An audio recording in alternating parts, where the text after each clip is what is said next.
Baik Bapak Ibu, sebagaimana telah dijelaskan Bapak Ibu narasumber sebelumnya, mungkin sudah berbagi berbagai macam tips dan trik bagaimana menghadapi ujian sertifikasi ataupun sistem-sistem baru yang mungkin nanti akan dihadapi ketika ujian sertifikasi. Itu hal-hal yang perlu dicermati dan perlu apa ya, dilatih apa itu tips-tipsnya. Bagaimana sih mekanisme ujiannya, waktunya berapa lama, ujian soalnya ada berapa lama, itu kan sudah disampaikan ya kemarin ya. Eh, Mungkin tips dari saya hampir sama, cuma mungkin agak ada saya berbagi tips yang saya lakukan sendiri dulu. Nah, mungkin saya ingin bertanya dulu nih dengan Bapak Ibu yang ada di sini, boleh siapa saja yang bisa jawab. Selama pelatihan ini, pelatihan untuk level 1 ya, untuk ujian sertifikasi, Bapak Ibu bagaimana perasaannya? Apakah sudah menguasai semua materi? Apakah sudah menguasai Perpres 16 berserta perubahannya? Mungkin ada yang bisa jawab, curhat? Nggak apa-apa, jujur aja. Nggak usah malu. Terus terang saya dulu waktu ujian awal-awal tuh memang masih belum menguasai gitu. Masih karena memang aturan itu banyak sekali. Jadi kalau baru belajar beberapa kali memang tiap orang memang berbeda ya. Kalau untuk saya sendiri, saya memang nggak langsung menguasai semua, nggak langsung hafal semua. Hafal banyak itu setelah memang praktek, sering buka-buka, sering baca-baca, ketemu kasus, oh buka aturannya, oh ini aturannya, baru itu lama-lama tambah lama tambah apa ya, tambah nempel gitu ya, tambah diingat. Tapi memang kadang kita lupa kata per kata. Nah, hal itu yang memang kadang menjadi jebakan di ujian sertifikasi ini gitu, kata per kata. Kadang kita terkecoh dengan kata sambung, kata dapat, kecuali gitu. Hal-hal seperti itu kalau misalnya kita ingatnya selewat-selewat, kadang kita terkecoh. Makanya memang eh ketika kita membuka perpres ya atau misalnya modul gitu, kita akan melihat kata per kata itu, si kata sambung itu memang sangat berpengaruh dengan jawaban yang nanti kita pilih gitu ya. Karena itu jebakan-jebakan yang memang apa ya, kita harus hati-hati. Kelihatannya sepele, kelihatannya gampang, tapi kalau misalnya kitanya kurang teliti itu bisa jadi salah. Padahal jawabannya apa? Soalnya kelihatannya gampang gitu. Ini ada yang mau berbagi nggak? Kira-kira tingkat penguasaan perpresnya, bukan penguasaan ya, lebih ke apa, hafalan perpresnya ketika menjawab soal, kan kemarin udah coba-coba latihan nih. Kira-kira berapa persen nih? Ada yang mau bantu jawab nggak? Atau saya tunjuk?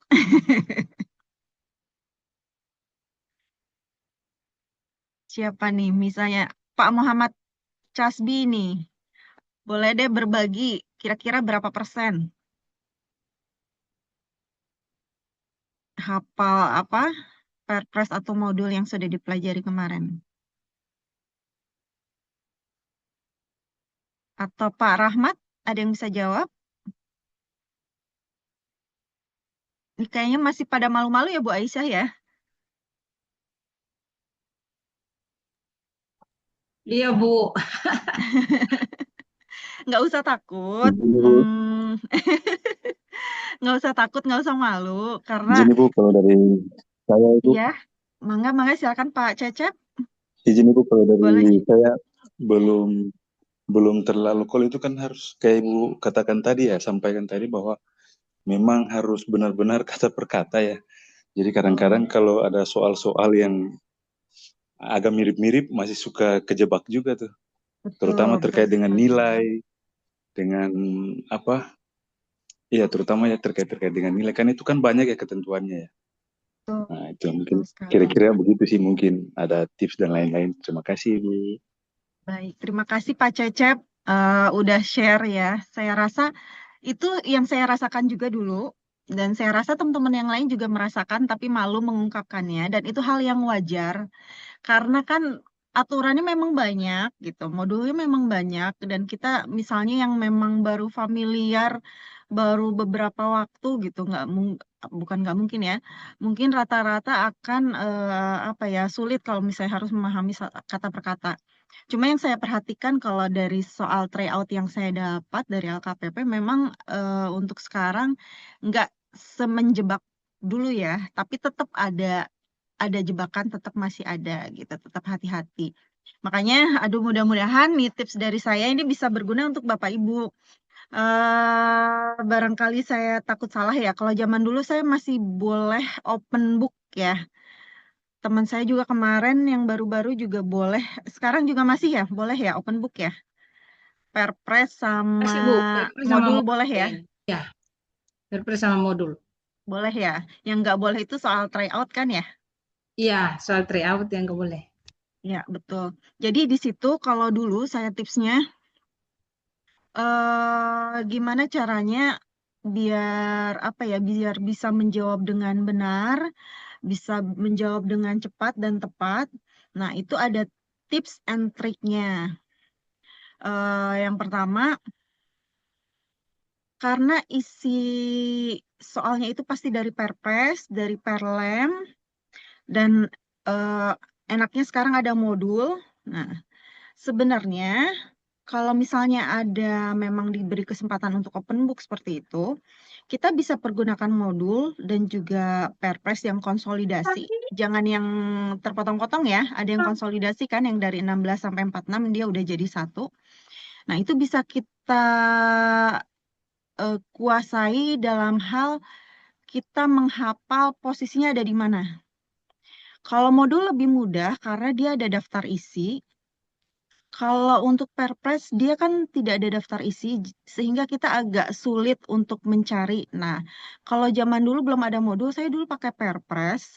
Jadi si buku Perpresnya itu sama saya dibikin daftar isi, lalu dikasih kayak apa ya, di buku tuh jadi kayak ada dikasih kertas yang untuk sign tuh yang tanda tangan dikasih tanda di sini tujuan pengadaan, ini ada etika pengadaan, ini ada apa, atau misalnya tulis halamannya ini halaman bukan halaman ya, ini misalnya di daftar isi kita list misalnya yang pasal satu kan pengertian, kemudian ada tujuan pengadaan, ada etika pengadaan. Nah, di situ daftar isinya dilihat. Jadi kalau misalnya kita mau lihat tujuan pengadaan, oh dia nomor 3, lihat di sisi apa di bukunya yang dikasih tanda-tanda itu nomor 3, tinggal buka. Oh, kita langsung ketemu halaman untuk yang tentang etika pengadaan, misalnya seperti itu. Itu salah satu trik yang saya dulu lakukan. Karena terus terang saja dulu saya juga agak kesulitan ya kalau untuk menghafal kata per kata karena sering ketemu jebakan itu. Jadi saya menggunakan teknik tersebut. Tentu saja kita kalau misalnya mau lancar buka-buka karena waktunya terbatas, kita harus sering latihan. Jadi kita udah hafal, oh kalau HPS di halaman sekian, oh kalau tentang kontrak di halaman sekian, oh tentang pengadaan khusus ada di halaman sekian gitu. Jadi kita sudah terlatih gitu, karena oh ada histori bukannya sebelah sini, bukan sebelah sini. Itu kita jadi kayak udah apal gitu, sama kayak kita menyusuri jalan tuh kalau kita udah pernah lewat situ pasti ada gambaran kan walaupun nggak tahu persis gitu. Nah, sekarang kita akan coba apa ya? Coba untuk latihan soalnya dengan pembahasan ini sebenarnya jawabannya ada di mana sih? Gimana sih gitu? Carinya di sebelah mana sih? Nah, kita coba dengan trik yang seperti itu ya. Kita insya Allah saya buat sederhana saja. Mudah-mudahan bisa dipahami. Izin share. Ini udah kelihatan ya?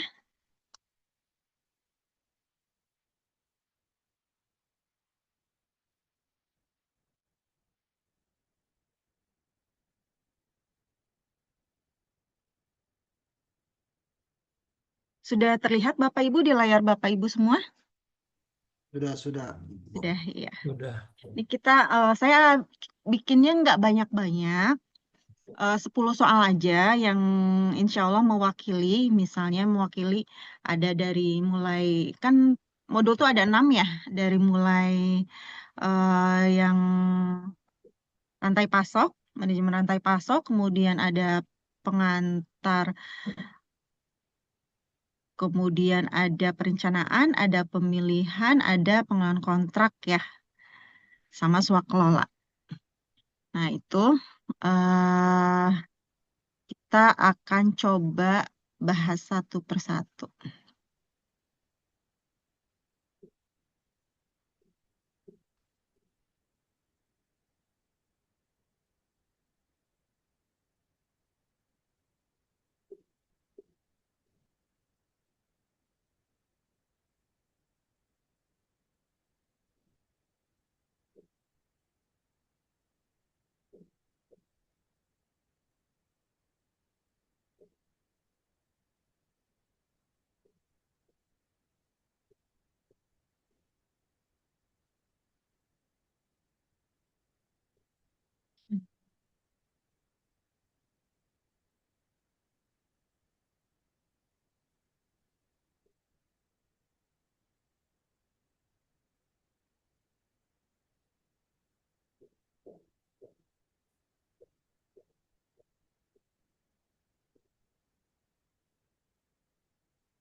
Kelihatan. Oke, ini kita masuk ke soal yang pertama ya. Kita coba, saya mau mau minta keaktifan Bapak Ibu, coba untuk jawab, tapi jangan takut salah ya. Kita sama-sama belajar, nggak apa-apa, nggak usah takut salah. Ini soal yang pertama, saya minta bantuan salah satu peserta bisa membacakan dan menjawab. Ada yang mau raise hand? Atau langsung open mic aja?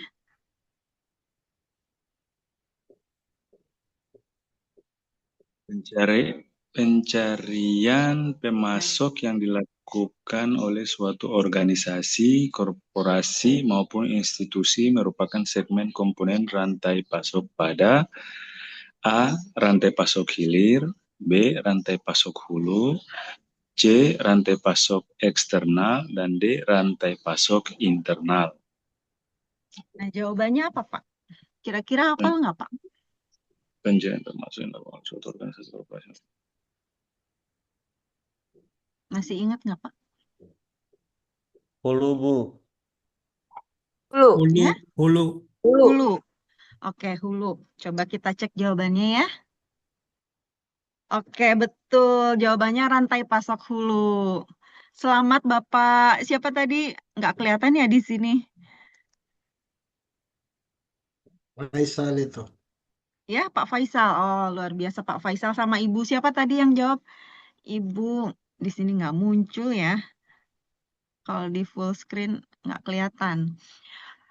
Itu Bapak, Pak Faisal bisa menjawab pasok hulu itu karena hafal kemarin habis pelatihan atau pakai logika, Pak?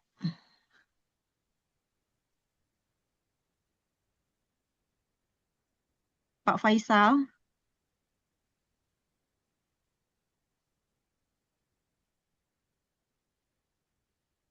Halo, Pak Faisal?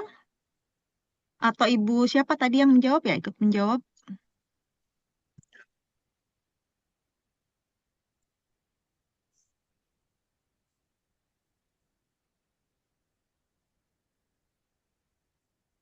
Oke, jadi bagaimana kita menjawab ini? Kalau memang hafal, alhamdulillah ya, berarti kemarin nempel gitu ya. Pelatihannya benar-benar masih hafal gitu, masih anget, masih ingat. Nah, tapi kalau misalnya kita mau buka buku, pertama kita lihat dulu, ini kata kuncinya dari soal ini, ada kata kunci. Dari soal ini, pencarian pemasok yang dilakukan oleh suatu organisasi korporasi merupakan segmen atau komponen rantai pasok pada, di sini ada kata kunci segmen atau komponen rantai pasok. Di mana kita ingat bahwa di modul kan ada 6. Nah, ini ya. Nah, modul ini kan ada 6. Ada modul rantai pasok. Ini kelihatan ya? Layar saya yang masih kelihatan ya? Ya, ya. Yang Kelihatan, Bu. folder ya? Jelas, jelas. Oke. Ini kan ada modul pengantar manajemen rantai pasok, pengantar pengadaan sampai ke pengadaan secara swakelola. Nah, ini ada juga nih saya materi tentang peraturan konsolidasi nomor 46 tahun 2025. Nah, untuk materi rantai pasok, kita kalau cari di Perpres, di konsolidasi itu nggak dapat. Tapi kalau kita lihat modul, itu insya Allah ada, pasti ada gitu ya. Dari tadi kata kuncinya adalah segmen komponen rantai pasok. Berarti kita mencari di modul rantai pasok. Nah, itu yang pertama kita harus apal. Oh, kalau materi pertanyaan ini ada di modul apa gitu. Kemudian kita langsung cari di daftar isinya. Segmen rantai pasok. Tadi kan ada kata kuncinya adalah segmen atau komponen rantai pasok. Nah, di sini kelihatan segmen rantai pasok ada di halaman 3. Kita langsung ke halaman 3. Ini perlu latihan ya biar cepet. Ini agak lama juga nih padahal. Halaman 3. Nah, di halaman 3 ini ada segmen rantai pasok. Ada 3, hulu, internal, dan hilir. Nah, di sini tadi kata-katanya adalah pencarian pemasok yang dilakukan oleh organisasi korporasi. Nah, di sini untuk pengertian rantai pasok hulu, yaitu aktivitas dari suatu organisasi korporasi atau institusi dengan penekanan pemasok. Nah, jadi jawaban yang tepat adalah hulu gitu. Jadi kita bisa lihat jawabannya langsung ke sini, tepat atau tidaknya. Begitu ya Bapak Ibu ya, kurang lebih gambarannya. Oke, sekarang kita masuk ke soal yang nomor kedua. Ada lagi yang mau volunteer? Ada, Bu. Baik, silahkan Ibu. Baik, soal nomor 2, pengadaan barang jasa adalah kegiatan pengadaan barang jasa oleh kementerian atau lembaga atau perangkat daerah atau institusi lainnya pemerintah dan pemerintah desa yang dibiayai oleh APBN atau APBD atau APBD desa, yang prosesnya adalah sejak A. Identifikasi kebutuhan sampai dengan pendatanganan kontrak, B. Perencanaan sampai dengan serah terima hasil pekerjaan, C. Identifikasi kebutuhan sampai dengan serah terima hasil pekerjaan. D. Identifikasi kebutuhan sampai dengan pemeriksaan hasil pekerjaan. Jawabannya C, Bu. Ibu bisa jawab karena apa? Hafal? Untuk barang jasa, ya saya pernah baca sih, Bu. Baca yang dan tahu sih sudah di kepala kalau kalau Iya, Bu. pengertian sudah di kepala ya? Iya, iya. Iya, itu alhamdulillah ya sudah bisa di kepala. Memang ini cukup mudah, tapi misalnya untuk yang benar-benar belum familiar atau misalnya dia nggak ikut pelatihan, ini dia akan terkecoh dengan serah terima atau dengan pemeriksaan. Bisa saja kan di sini ya. Atau misalnya di perencanaan sampai dengan serah terima ini ada kecohan. Tapi untuk teman-teman yang memang sudah familiar, ini cenderung lebih mudah membedakannya. Nah, untuk soal nomor 2 ini, kata kuncinya ada di Adalah tuh berarti pengertian ya, di pengertian. Nah, untuk mendapatkan jawaban ini sebenarnya kita bisa melihat konsolidasi Perpres 46 atau modul tapi bagian pengantar pengadaan barang jasa. Jadi ini masih kayak pengertian, itu masih di pengantar pengadaan barang dan jasa. Kita coba buka ya. Ini kalau misalnya di pengantar pengadaan, pengertian itu biasanya memang pasti ada di paling awal. Definisinya ini kan kelihatannya definisi ada di awal-awal.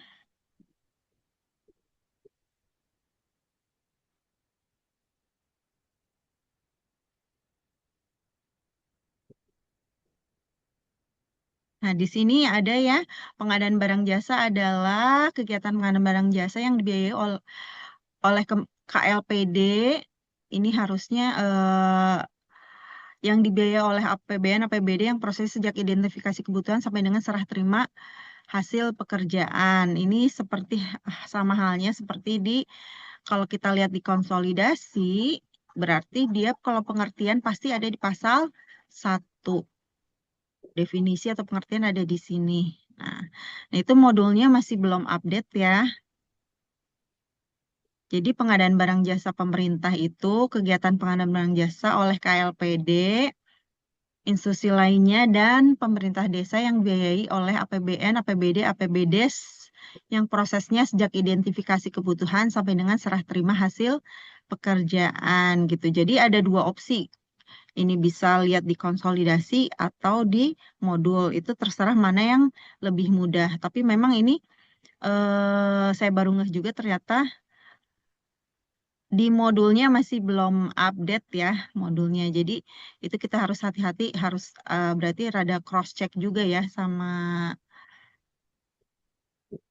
Perpresnya. Baik, kita masuk ke nomor berikutnya. Ada yang bersedia? Ayo gantian.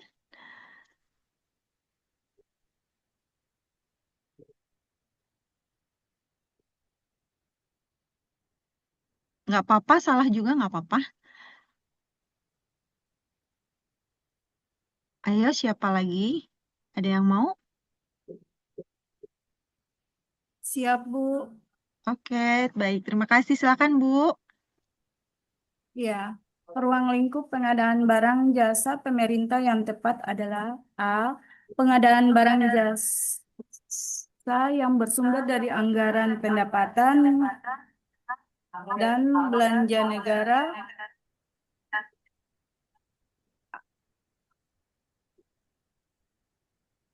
pendapatan dan belanja daerah, anggaran pendapatan dan belanja desa, pinjaman, hibah, atau dalam negeri dan luar negeri. B. Pengadaan barang jasa yang bersumber dari anggaran pendapatan dan belanja negara atau anggaran pendapatan dan belanja daerah atau anggaran pendapatan dan belanja desa. C. Jawaban A dan B salah.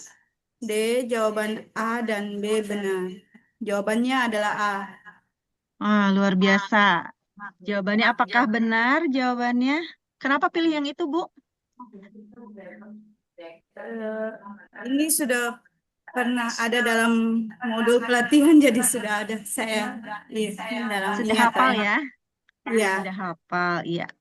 Baik, jawabannya benar yaitu A ya, pengadaan barang jasa bersumber dari anggaran pendapatan belanja negara APBN, APBD, APBDes, pinjaman, hibah dalam dan luar negeri. Di sini sebenarnya soalnya mudah, cuma saya ingin memberikan contoh tipe-tipe soal yang seperti ini. Jadi ada tipe-tipe soal yang seperti ini. A dan B itu kelihatannya kayak nggak salah sih, tapi memang nggak tepat karena kurang lengkap. Nah, di sini juga ada jawabannya. A dan B benar, A dan B salah gitu kan.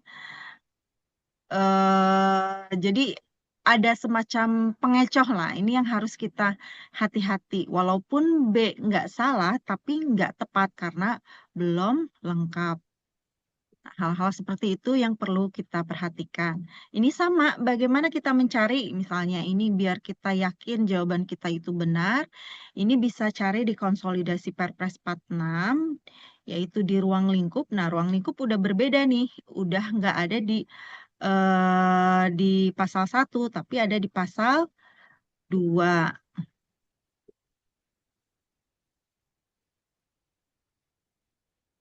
Nah, makanya nanti di apa di pinggiran buku dikasih ini ruang lingkup atau nomor 2 ruang lingkup gitu. Jadi kita gampang mencarinya. Di sini ada ruang lingkupnya. Nah, di sini kan kalau di Perpresnya memang dia di potong-potong ya awalnya pengadaan barang jasa menggunakan ruang lingkup meliputi pengadaan barang jasa di lingkungan KLPD, institusi lainnya Pemdes yang menggunakan anggaran belanja yang sebagian atau seluruhnya bersumber APBN, APBD, APBDes. Kalau nggak lengkap, seolah-olah ini udah benar. Padahal di bawahnya kan masih ada terusannya. Termasuk pinjaman dalam negeri atau hibah dalam negeri, lalu di C-nya ada sebagian atau seluruhnya biaya dari pinjaman luar negeri atau hibah luar negeri gitu. Tapi kalau di modul, kita lihat di modul pengantar, masih di pengantar pengadaan barang jasa pemerintah. Di sini ada ruang lingkup.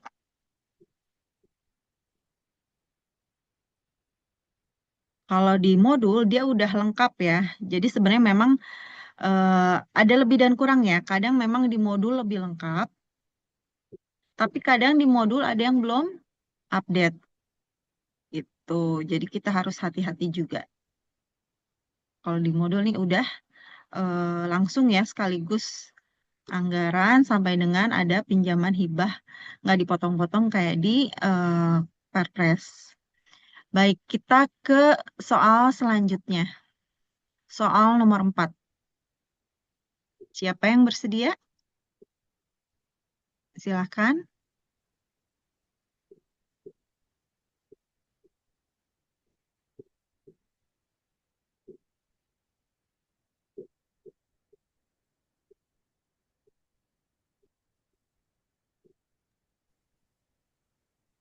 Nggak usah Saya takut Bu, salah.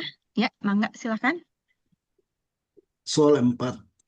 Pokja Hmm. Pemilihan Kabupaten Y mengumumkan persyaratan pemilihan secara luas agar banyak pelaku usaha di Indonesia yang dapat mengikuti proses pemilihan penyedia barang atau jasa pemerintah. Hal ini selaras dengan tujuan pengadaan barang dan jasa sebagai berikut. A. Meningkatkan keikutsertaan industri kreatif. B. Meningkatkan peran pelaku usaha nasional. C. Meningkatkan peran serta usaha mikro, usaha kecil dan koperasi. D. Pemerataan ekonomi dan perluasan kesempatan berusaha. Jawabannya apa, Jawabannya Pak? C, Pak. C. C. Alasannya? D, D, D, B, D. B, D, B. Baik. Denmark. Bravo. D. Alasannya boleh diungkapkan? Yang pilih B kenapa?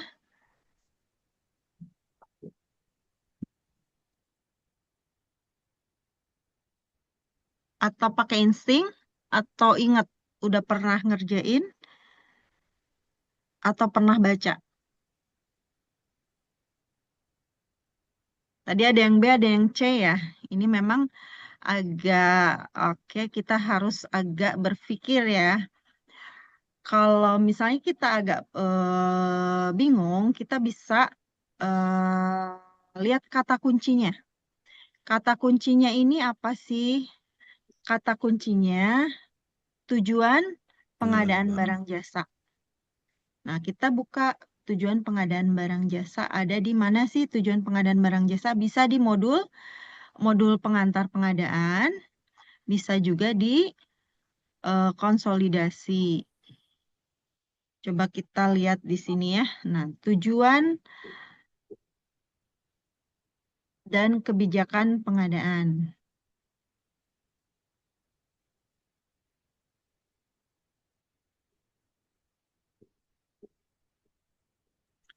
Yang Jawabannya D. pertama B, yang di D itu, Bu. Meningkatkan B, peran. B. Poin Nah, D-nya. Poin D, D. D. D. Poin D. Poin D. Ini nggak ada kan ya? Ya, nggak ada. Ini nggak ada. Kemudian tujuan yang ini produk dalam negeri juga nggak ada. Ya, Kemudian yang ini Jawabannya D. usaha mikro, usaha ya, mikro ada. nggak ada. Nah, ini tujuan kan meningkatkan peran serta usaha mikro. Ini juga ada, ya kan? Ya, Ya. Kemudian yang D, peran pelaku usaha nasional ya, ada betul. juga. Ya. Kemudian ada lagi apa? Pemerataan. Pemerataan ekonomi nggak ada ya? Mendukung pelaksanaan penelitian, keikutsertaan industri kreatif nggak ada. Oh, ada nih, pemerataan ekonomi dan perluasan kesempatan berusaha ada juga. Berarti ini ada B, C, dan D yang merupakan tujuan. Tapi mana sih yang paling sesuai untuk soal ini? Kata kunci yang keduanya apa? Secara luas. Terus, secara luas. Secara luas, ya. Dan banyak Diikuti oleh pengusaha. Wah, pelaku usaha. Nah, iya. Jadi, memang di sini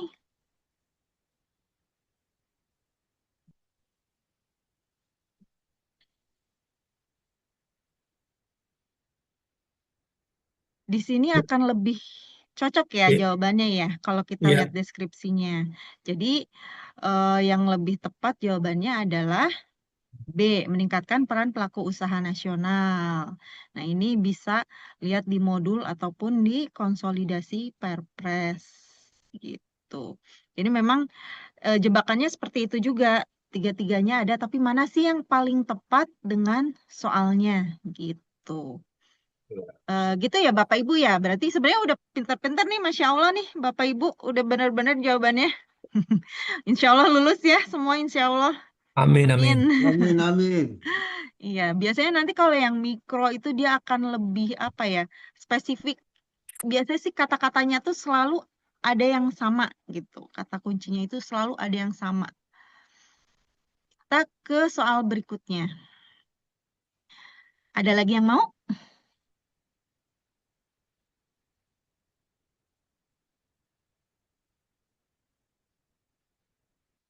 Cung?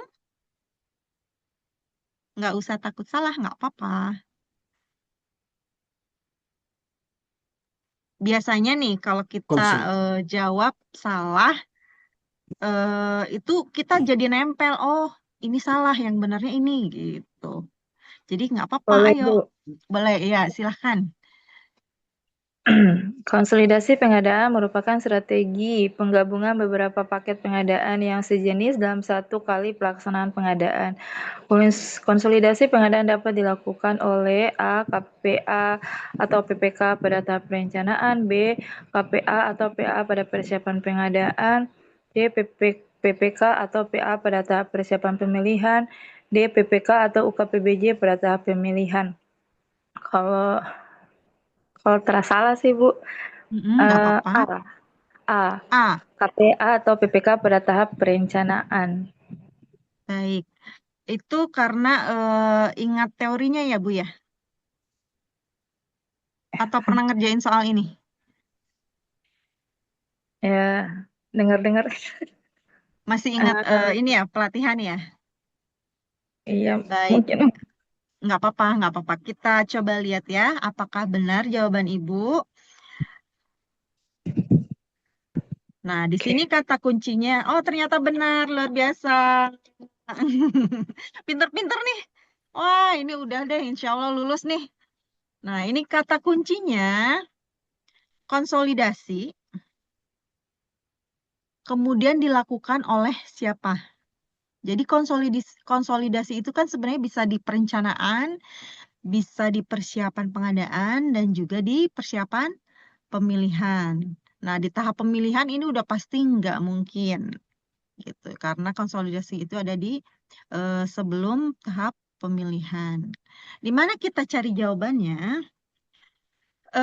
Kita tidak mencari di Perpres karena di Perpres itu tidak akan muncul pelakunya siapa secara rinci di tahapan apa gitu. Jadi kita bukannya di modul, ini kata kuncinya, di modul konsolidasi itu ada di tahapan, sudah dimulai di tahapan perencanaan. Jadi kita buka modul perencanaan.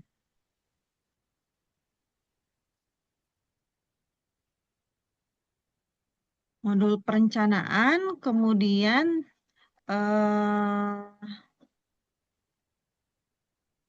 tadi tentang konsolidasi ya.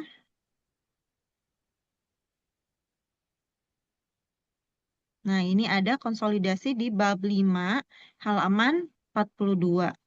Nah, di sini kelihatan nih.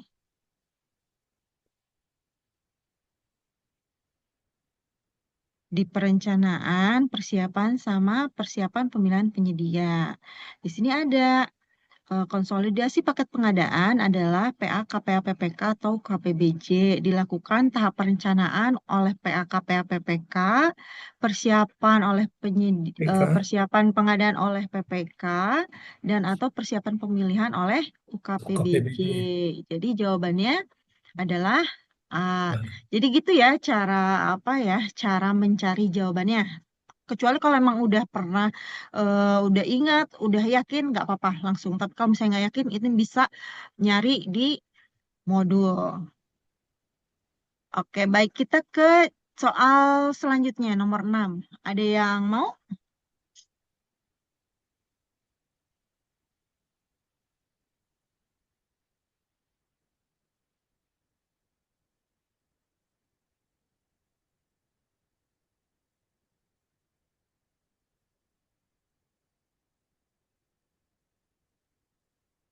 Ayo, siapa? Siapa tahu nanti soalnya muncul terus ingat. Iya, siapa? Silahkan. Ada Ibu, ada. Iya, silahkan Pak. Ya. Review dokumen persiapan pengadaan barang jasa melalui penyedia merupakan salah satu aktivitas yang dilakukan Pokja pada tahap A. Perencanaan dan pengadaan, B. Persiapan pemilihan, C. Pemilihan penyedia, D. Pelaksanaan pengadaan. Jawabannya apa Pak? B. Kalau saya B, Pak. B.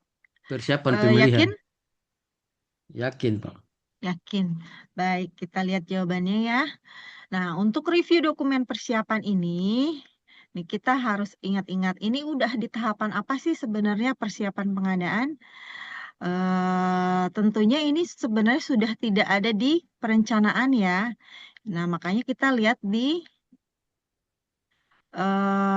mana? Kita lihat di modul masih di pengantar ya, dia masih belum dibagi-bagi. Nah, di pengantar nih ada di, coba kita lihat di daftar isinya.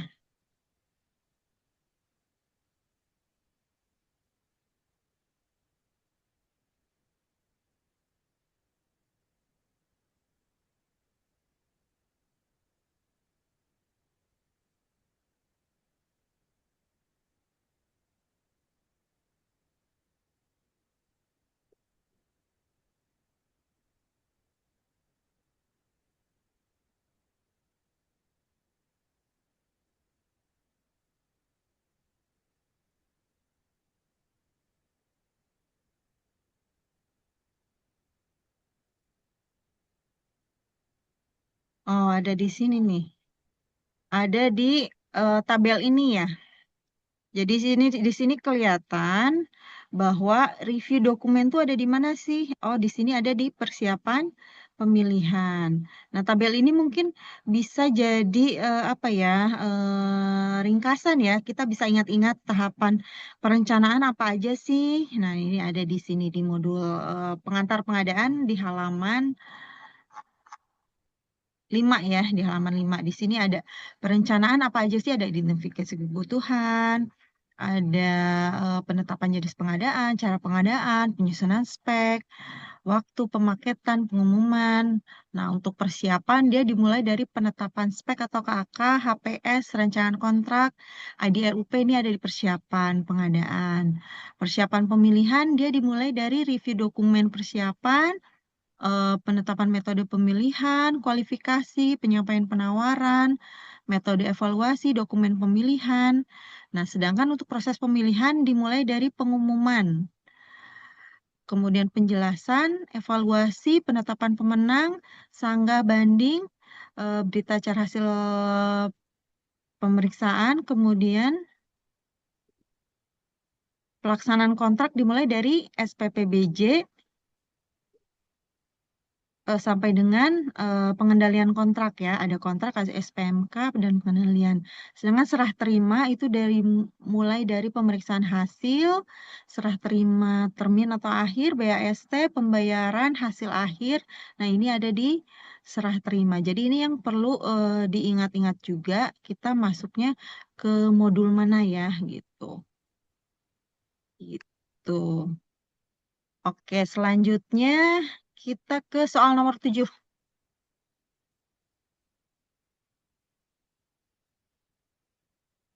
Ada yang mau?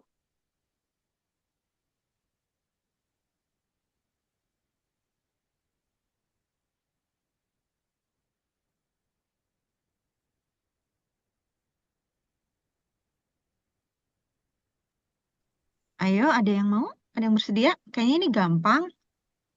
Ada, Bu. Silahkan Ibu. Berikut yang bukan termasuk evaluasi penawaran dalam pengadaan barang jasa pemerintah adalah A. Evaluasi administrasi, B. Evaluasi kualifikasi, C. Evaluasi teknis, D. Evaluasi harga. Jawabannya? Saya coba ya, Bu. Ini kan kalau bentuk evaluasinya tuh ada 2, penawaran dan kualifikasi. Jadi B, Ibu. Jawabannya evaluasi kualifikasi. Ya. Baik. Jawabannya adalah betul. Selamat Ibu. Udah luar biasa nih, hebat-hebat. Nah, sebenarnya ini memang kadang mengecoh buat teman-teman yang memang sudah biasa perasaan kemarin tuh kita habis besok nanti kita evaluasi kualifikasi ya. Biasanya kita keluarnya kata-kata evaluasi juga kan ya. Tapi kalau di modul ternyata kita lihat di modul, karena ini udah masuk di evaluasi berarti masuk di tahapan pemilihan. Kita buka modul pemilihan.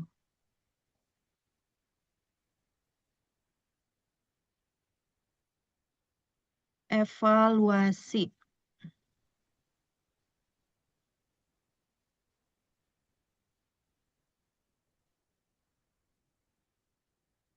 Bukan evaluasi ini berarti salah.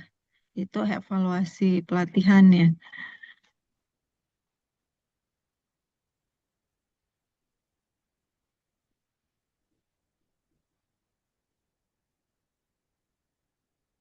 Evaluasi penawaran. Nah, di sini kelihatan ya, evaluasi itu ada 3, administrasi, teknis, dan harga. Sedangkan kualifikasi ini ternyata tidak masuk evaluasi penawaran. Tapi dia, kalau bahasa di sininya adalah, apa? Kalau nggak salah, penilaian kualifikasi. Kalau nggak salah ya. Coba kita lihat di daftar isinya.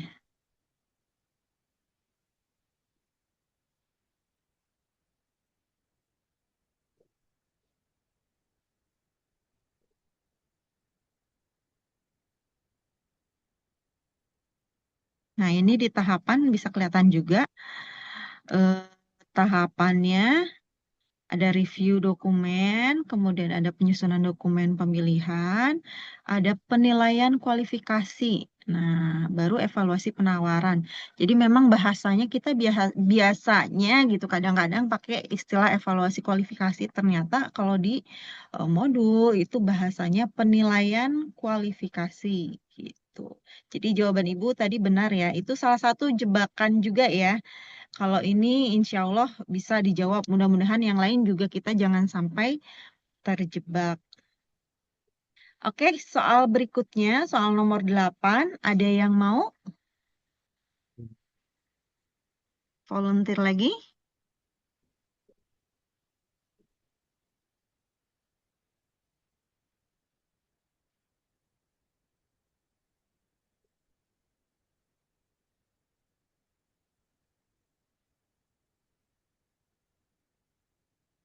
Iya, bapak-bapak boleh. Tadi ibu-ibu udah berapa kali, tinggal bapak-bapak lagi. Sekarang boleh. Bisa, Bu. Oke, baik. Silahkan, Pak. Peserta pemilihan pada paket pengadaan bahan makanan taruna dengan nilai 900 juta dapat mengajukan sanggah melalui aplikasi SPSE.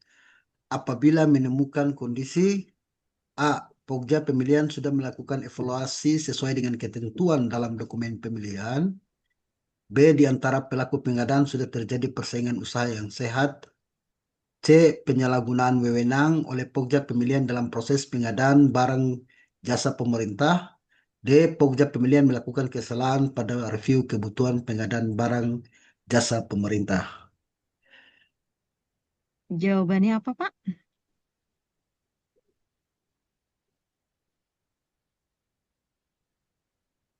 C. D, Pak. D, Bu. D.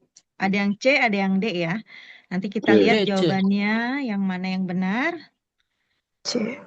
Ini C. kata-katanya banyak. Jadi ketika waktu yang mepet, kondisi under pressure gitu, kitanya kurang tenang, ini kita jadinya udah pusing duluan. Setuju ya?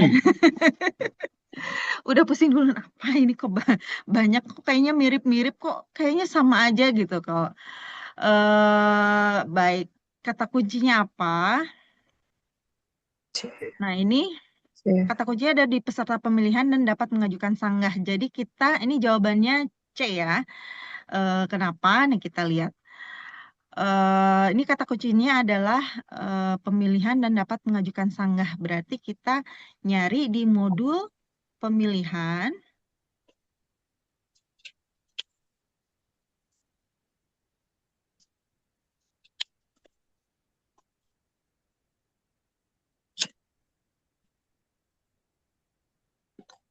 Dan Terus kata kunci selanjutnya adalah sanggah.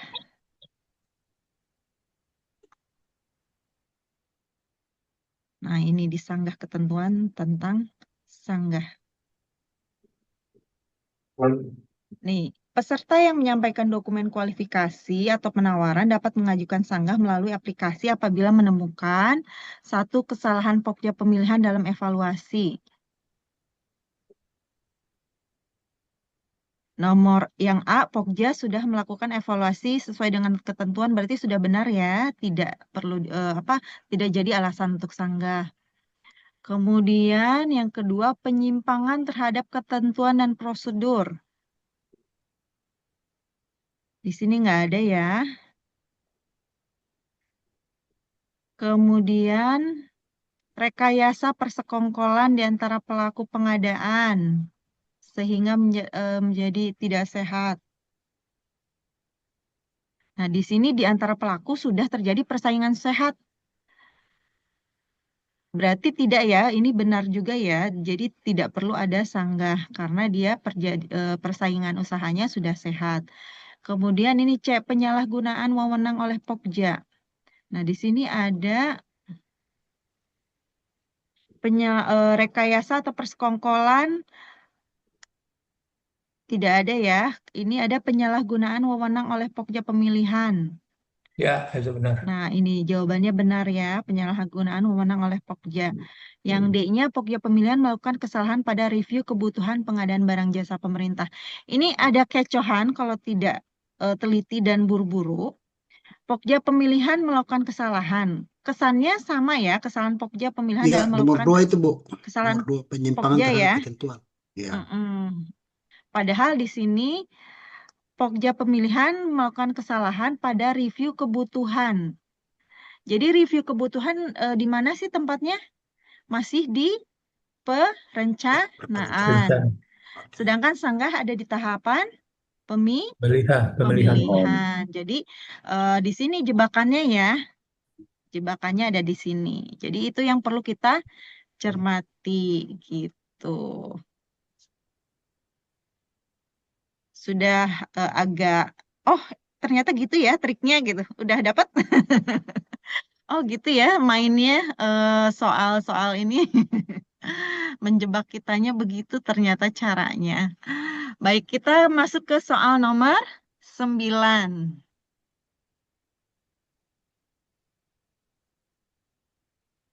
Ada yang mau?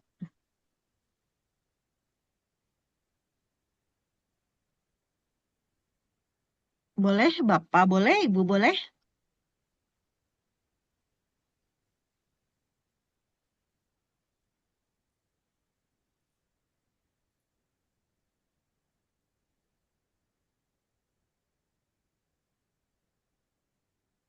Ayo, Bisa, Bu. oke, sip. Perubahan kontrak yang disebabkan adanya keadaan darurat dapat dilakukan dengan ketentuan A. Penambahan nilai kontrak akhir tidak melebihi 10% berdasarkan persetujuan dari PA. B. Penambahan nilai kontrak akhir tidak melebihi 10% berdasarkan persetujuan dari PPK. C. Penambahan nilai kontrak akhir dapat melebihi 10% berdasarkan persetujuan dari PA. D. Penambahan nilai kontrak akhir dapat melebihi 10% berdasarkan persetujuan dari PPK. Jawabannya C. C. Penambahan nilai kontrak akhir dapat melebihi 10% berdasarkan persetujuan dari PA. Baik, kita kunci jawabannya. Dan jawabannya adalah Oke. ternyata benar. Kata kuncinya adalah perubahan kontrak dan keadaan darurat. Perubahan kontrak ini, kalau lihat di modul, kita berarti lihat modul yang pengelolaan kontrak. Kita cari perubahan kontrak.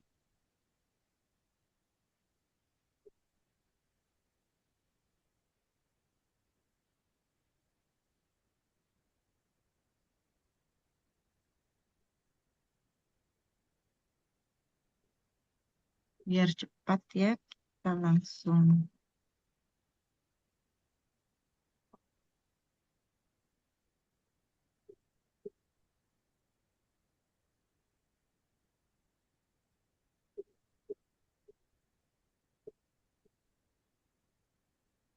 Nah, ini tentang perubahan kontrak. Kalau di sini, di modul, dia hanya ada informasi bahwa kontrak ini perubahan dapat dilaksanakan dengan ketentuan penambahan nilai tidak melebihi 10% dari nilai kontrak awal.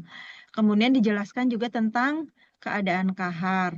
Namun di sini tidak ada keterangan berapa persen, apakah boleh melebihi atau tidak dari nilai kontrak untuk keadaan darurat. Kata kunci tadi kan keadaan darurat itu. Nah, sehingga kita kalau misalnya seperti ini harus langsung merujuk ke konsolidasi. Iya, ke Perpres konsolidasi tentang kontrak ya, perubahan kontrak. Ada di pasal berapakah perubahan kontrak? 54, Bu. Pasal 54, betul. Di sini ada ketentuan melakukan perubahan kontrak.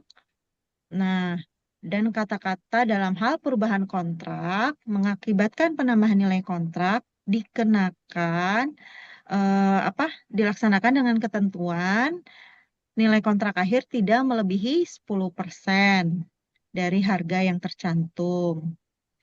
Nah, tapi di sini ada pasal 3, ayat 3-nya, dalam hal perubahan kontrak disebabkan adanya keadaan darurat. Nah, maka ketentuan penambahan nilai kontrak dapat melebihi 10% dengan persetujuan dari PA.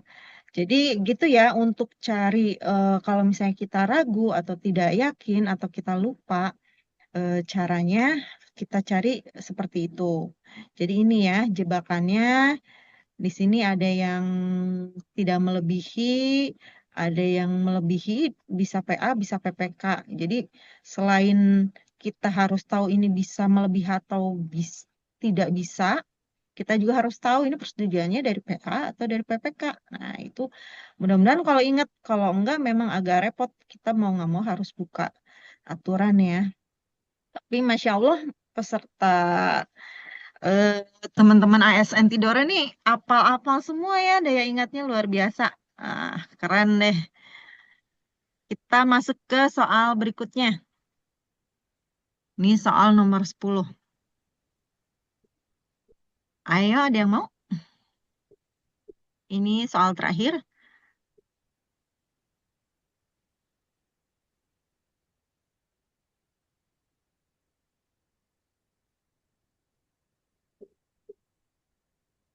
Nggak usah takut. Atau mau cari jawabannya sambil buka modul atau konsolidasi boleh.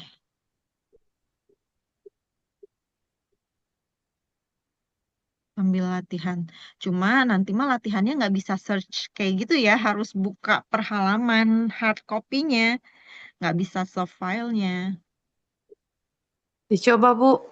Ya, baik. Ya, Silahkan Bu Ibu. Rika. Ya, salah satu suku di pedalaman sebuah provinsi A masih memiliki kendala buta huruf. Dalam benak suku ini, mereka tidak mau diajari untuk membaca dan berhitung. Namun, terdapat satu badan hukum perkumpulan sekolah merenung, jika perkumpulan ini yang akan diajak kerjasama Provinsi A, maka dalam rencana umum pengadaan, cara pengadaannya melalui swakelola tipe A, swakelola tipe 1, B, swakelola tipe 2, C, swakelola tipe 3, dan D, swakelola tipe 4. Jawabannya C, Bu. C. Kenapa? Boleh tanya alasannya? Kalau tipe 3 itu kan ormas dengan masyarakat ya. Jadi di sini kata kuncinya ada badan hukum, salah satu badan hukum perkumpulan sekolah merenung itu merupakan ormas organisasi masyarakat. Ya, itu Bu. Baik. Baik, terima kasih. Kita kunci jawabannya. Dan betul sekali. Kata kuncinya adalah Badan Hukum Perkumpulan Sekolah Merenung. Nah, apa sih yang badan hukum itu tipe swakelola tipe berapa sih yang badan hukum? Nah, kita kan ingat ya kalau tipe 1 itu kita kerjakan sendiri. Tipe 2 itu sesama plat merah. Nah, tipe 3 ini dengan ormas ya. Ormas itu adalah organisasi masyarakat yang berbadan hukum. Baru kita bisa pakai swakelola tipe 3. Kemudian untuk tipe 4 adalah kelompok masyarakat. Nah, ini kita kalau tidak teliti membacanya, kita udah apa ya?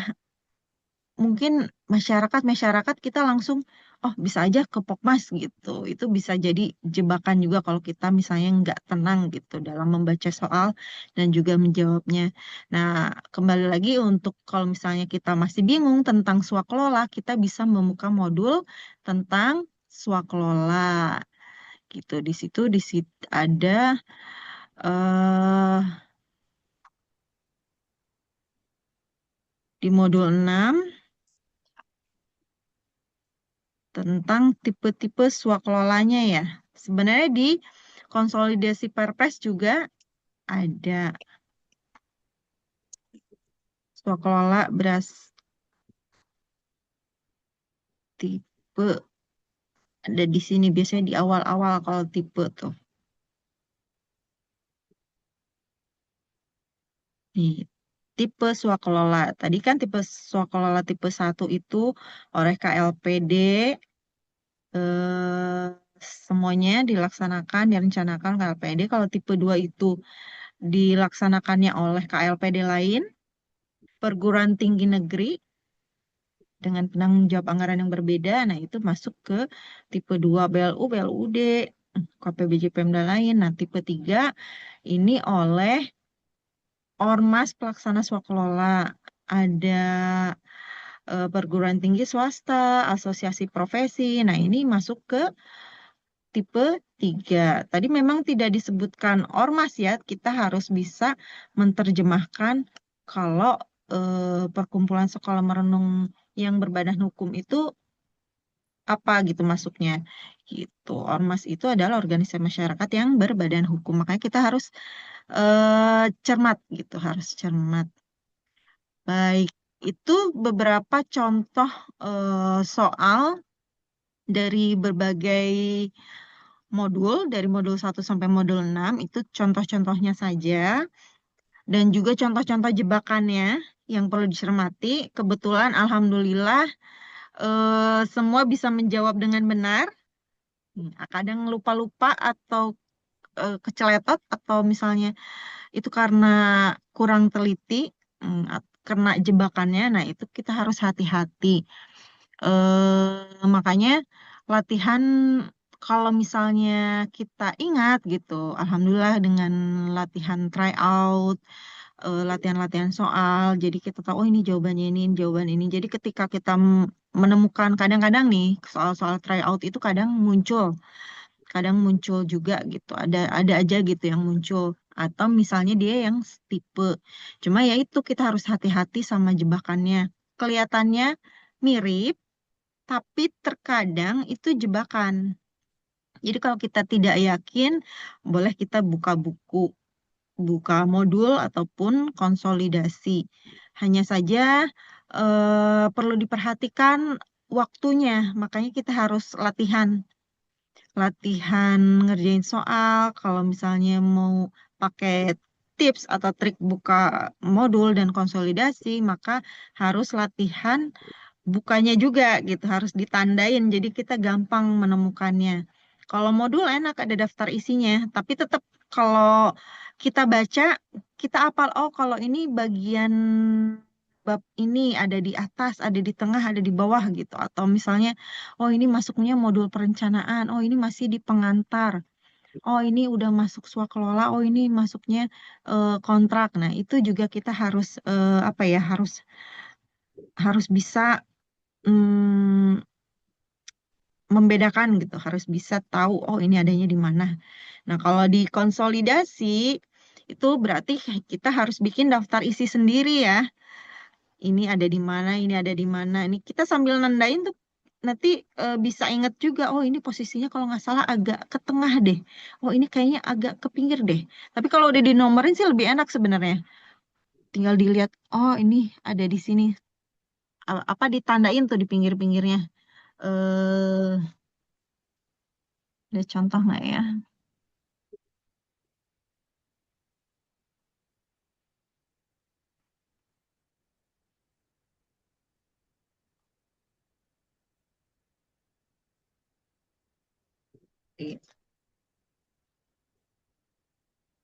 Misalnya, jadi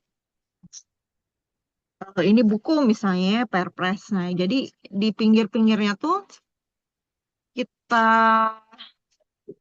si tanda, misalnya bagian tujuan pengadaan di sini, bagian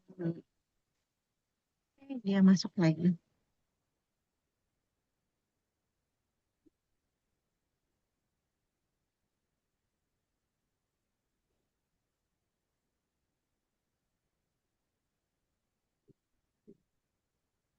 Nah, misalnya ditandain kayak gini nih, misalnya yang ini dikasih tulisan ini tentang tujuan pengadaan, misalnya ini tentang etika pengadaan, di sini tentang kontrak misalnya. Seperti itu. Itu salah satu eh, trik yang saya dulu lakukan ya. Tapi kalau misalnya Bapak Ibu ternyata sudah hafal, itu lebih enak lagi sebenarnya, lebih cepat karena nggak usah buka-buka buku gitu. Gitu sih. Barangkali ada yang mau menanggapi atau ada pertanyaan.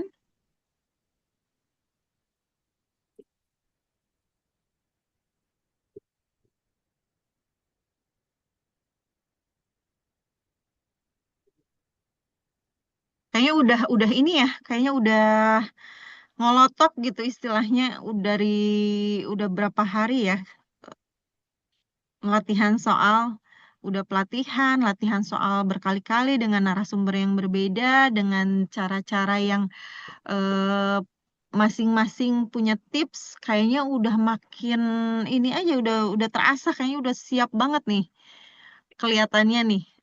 Mudah-mudahan ya, mudah-mudahan bisa mudah mengerjakan lancar, lulus semuanya dengan sekali percobaan, tidak perlu sampai attempt. Mudah-mudahan bisa, insya Allah saya yakin bisa. Kelihatannya udah pada ini nih, udah pada jago nih. Atau ada yang mau ngasih tanggapan atau mau soal lagi? Atau sudah cukup?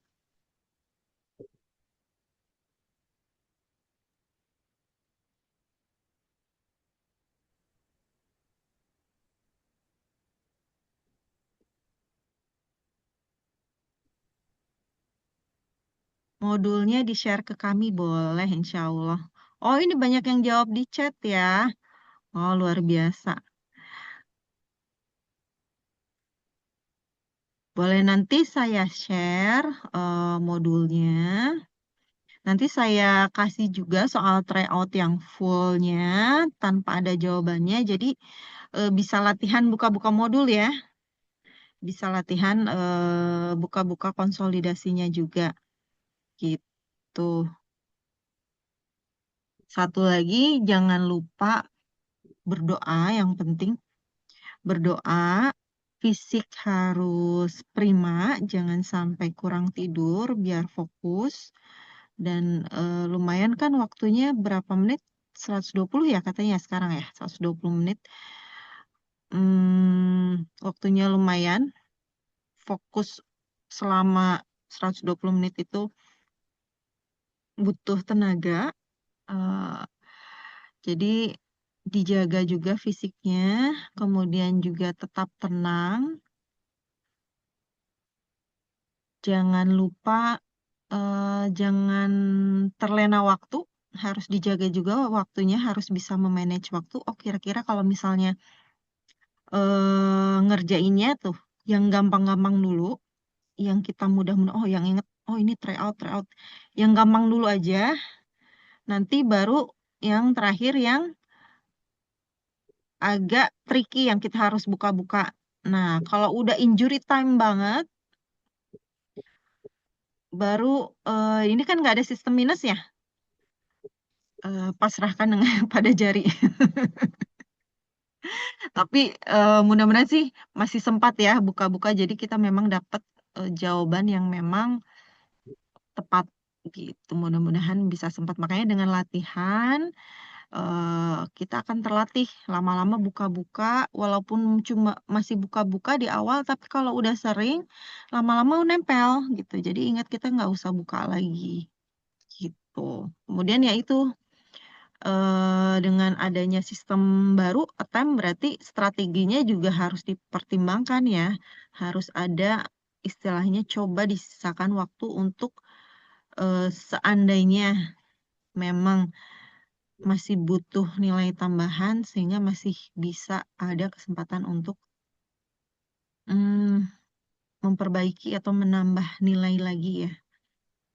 Itu sih dari saya mungkin. Bu Aisyah, saya kembalikan barangkali teman-teman ada yang mau bertanya atau memberi tanggapan. Tapi yang pasti saya doakan semoga semuanya lulus lancar, sukses semua. Amin. Amin, amin ya rabbal alamin. Ibu Semangat silakan ya. Bapak Ibu. Kalau masih ada yang perlu ditanyakan kepada narasumber, disilakan. Pas. Udah siap ya Semua kelihatannya? ini. Atau masih bingung? Siap. Enggak sih, kayaknya udah siap ya, udah nggak bingung lagi karena udah berapa hari nih. Insya Allah udah injury time ya. Bismillah lah bisa insya Allah. Sama hati-hati ini ya, hati-hati sama barangkali masih ada kita ketukar-tukar sama aturan lama. Jadi update aturan baru, misalnya kayak terkait HPS. Kalau dulu kan purchasing nggak pakai HPS, kemudian sekarang purchasing jadi pakai HPS gitu kan. Nah, itu harus diupdate aturannya gitu. Nah, jangan sampai kita lupa gitu atau terkecoh. Sama tadi di contoh soal belum ada ya tentang desa ya. Nah, coba yang APBDes di modul juga kan nggak ada. Nah, di Perpres itu ditandain. Biasanya keluar yang tentang APBDes. Gitu. Itu kan aturan baru. Tuh, jangan lupa yang tentang APBDes. Dibaca aja di konsolidasi Perpres ada ya tentang desa ya.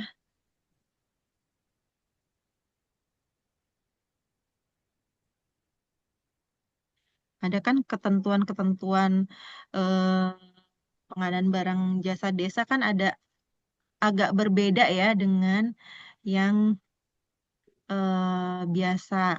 Nah, ini ada ketentuan-ketentuan barunya. Ini juga perlu dibaca-baca lagi, kemudian ditandain kalau misalnya takut lupa. Ini tentang APBDes perlu diperhatikan juga ya. Jadi kalau bisa sih yang Perpres itu ditandain gitu buat membantu. Mungkin itu Bu Aisyah. Baik, terima kasih Ibu Jia, Bapak Ibu yang kami hormati. Demikian pembahasan soal-soal yang disampaikan oleh narasumber serta diskusi yang luar biasa ya Bu Jia. Sekali lagi kami ucapkan terima kasih atas berbagi ilmunya. Semoga para peserta ini, calon peserta ujian PPJ level 1 mendapatkan hasil yang maksimal dan insya Allah lulus semua ya. Amin. Amin, amin.